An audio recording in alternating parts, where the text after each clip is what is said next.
afternoon, everybody. So excited to be here. What an amazing opportunity to be around so many strong women, all lifting one another up. Um, my name is Lynette French. I'm the very proud Chief Operating Officer for Parallel, which is a multi-state cannabis operation operating currently in 4 states. I'd like to take a second to just tell you how I got into cannabis and why I think it pertains to all of us today.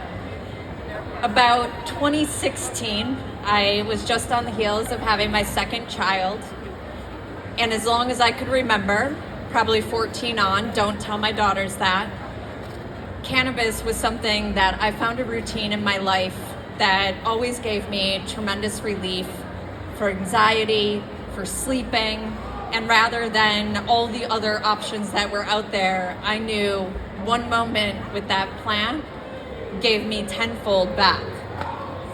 As life went on, and as you know, years of prohibition ruined the science behind the plant. They told us through years of misinformation that it was bad for us, all the terrible things it was done, not to mention the years of damage it did to hundreds of thousands of people who are still fighting for their rights around it today.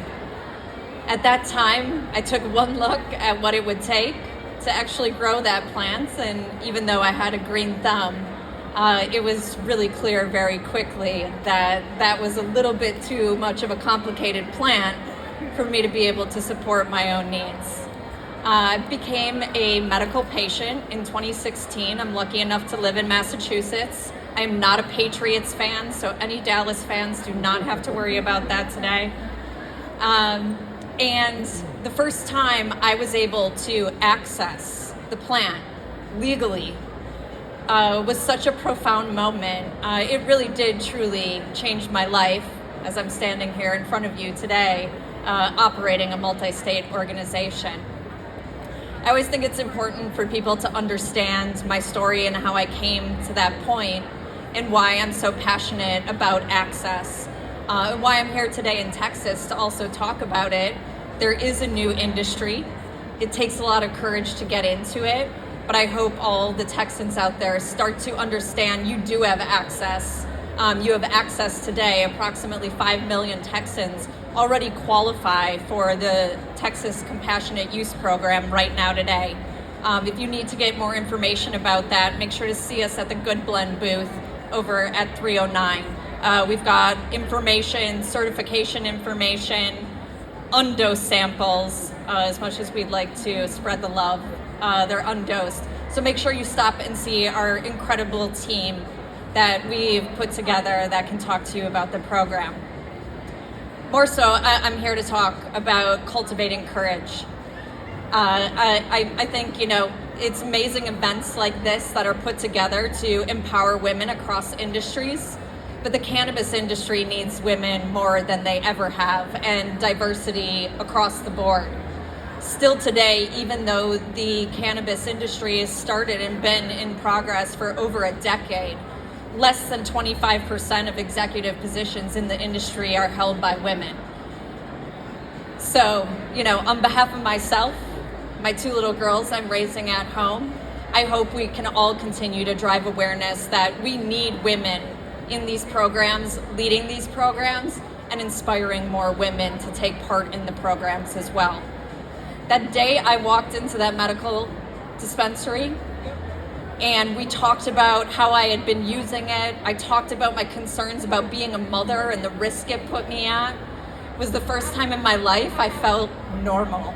I felt that my use was not something to be ashamed of, and that's kind of when my life began, because I got to be open about this plant that had really benefited my life.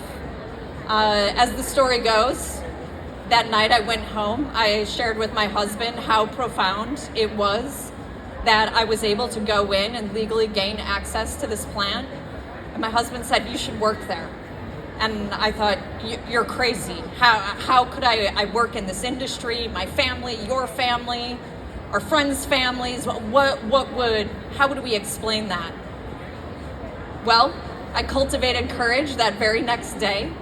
I emailed the founder of the company I explained my background. I said, I don't see any of your job postings that would work for me, but I'm really passionate about this plant and what it's done for my life.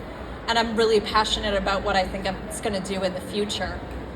5 days later, I had a job offer. To set the stage for that, I had never had a job interview. I had been with the same company for 18 years, and I would say there was basically zero courage in my system. I grew up with two parents who worked the same jobs their entire life. There was no risk taking, there was no jumping around, there was no courage, and I was terrified. At that time, when I was starting to really think about this job, and all my friends were telling me, you can't do this, it's still federally illegal, there's raids going on, and all the scare stories that they gave to me, I had a screensaver that said, if it's something that you're passionate about and it terrifies you, you should definitely pursue it. I still go back to that often, every time, but that notion of cultivating courage and being afraid sometimes was really what helped me open up doors and changed my life for the better.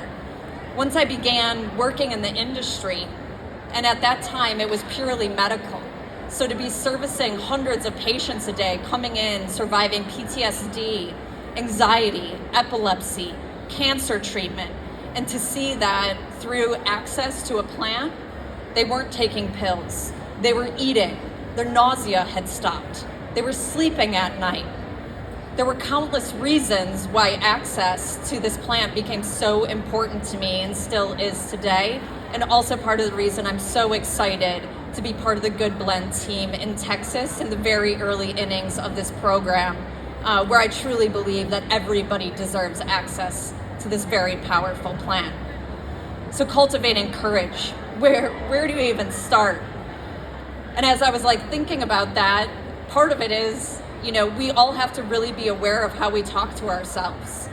And we all have courage in us, but it's the outside voices that so often filter in and tell us, we can't, you shouldn't, you don't look like anybody else at the table.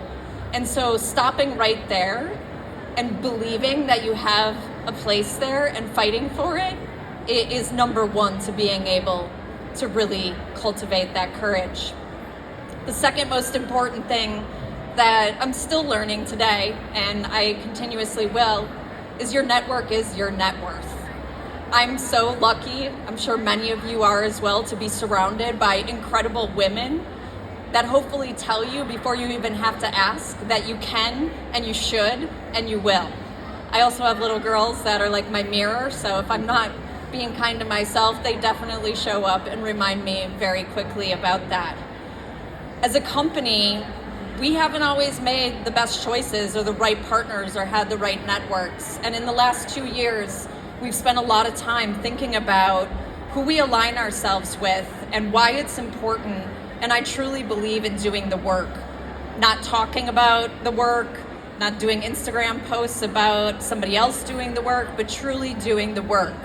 There's two organizations I want to just share a little bit of information about as Texans, and hopefully they can help you should you decide to have the courage to break into this very challenging industry.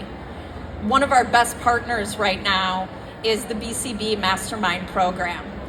And BCB Mastermind Program is a entrepreneurship accelerator program for people trying to get into the cannabis industry.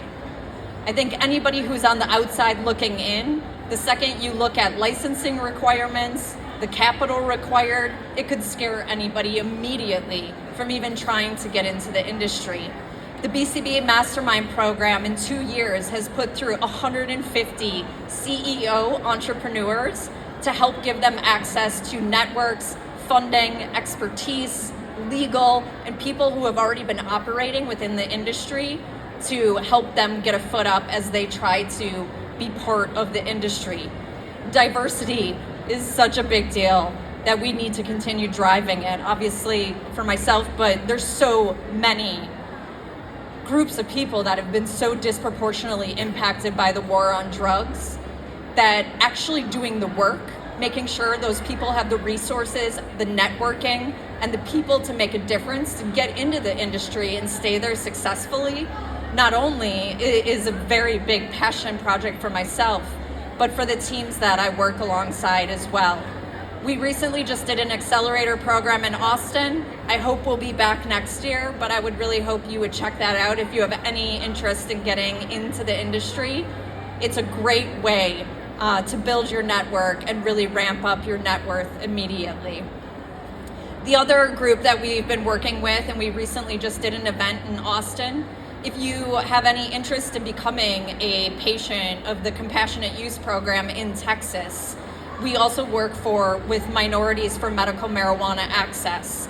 And we've worked with them to do free certifications so we can help everyone have access to this powerful plant. We understand not everybody has the means to pay for those access and getting your prescription written.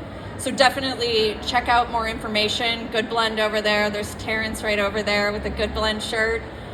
He's one of our fearless advocates, and he's a great resource for helping get access, and hopefully you can spread the word with us to do that as well. My last piece that I can share with you in this industry, and I really think for women in total, is resilience and persistence. The industry is really challenging. The fractured regulation system, because so many states are either legal or illegal or have their different programs, doesn't make it easy for anybody to operate.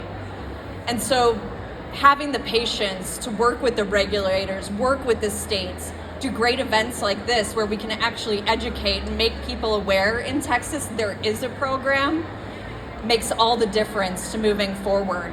It was 2015 when Texas passed the Compassionate Use Program. So it's almost been 8 years since Texans had legal access to medical marijuana. But still, almost every time we're on the ground in Texas, people still don't even believe it's an option for them. I'm grateful to our team that continues to patiently and persistently work with the Texas legislators to work on educating them and against the disinformation that they've all been fed for years about this plant and the good that it actually can do for everybody out there. So, in wrapping, I hope that you also, should you have any interest in the industry, think about cultivating your courage. We're at the booth 309. We'd love to talk with you further. I personally am always excited to talk to, especially any female leaders at large. I think about where I would be if I didn't have so many people invest in me, spend time with me, and actually help me get to this point. And I'll leave you with just one thing which really resonated with me, is that when someone tells you no, it's no from them. It's not no from everybody. I've been told no before.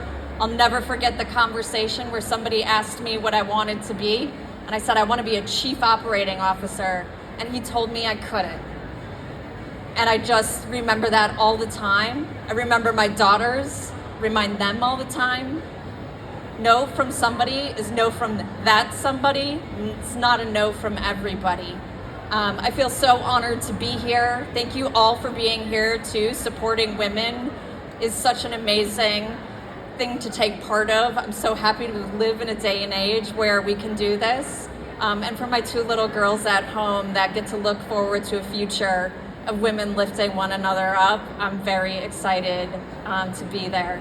If you have any questions, please stop by and see us in booth 309. We're happy to talk to you about the conditions. Our fabulous team, happy to talk to you further, and look forward to coming back to Texas with an expanded program in the coming years. Thank you so much.